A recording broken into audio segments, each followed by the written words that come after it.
Instalando os containers aqui. Vitaminasul.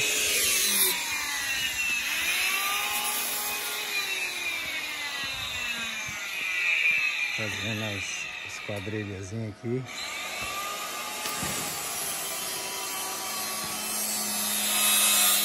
Pra poder cortar e montar as janelas. Janela, porta.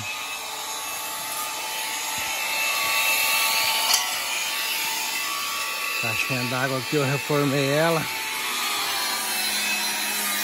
Dei um grau nela. Vou usar ela como reservatório pro gado. Montar ela aqui em cima. Joga água lá pros tanques.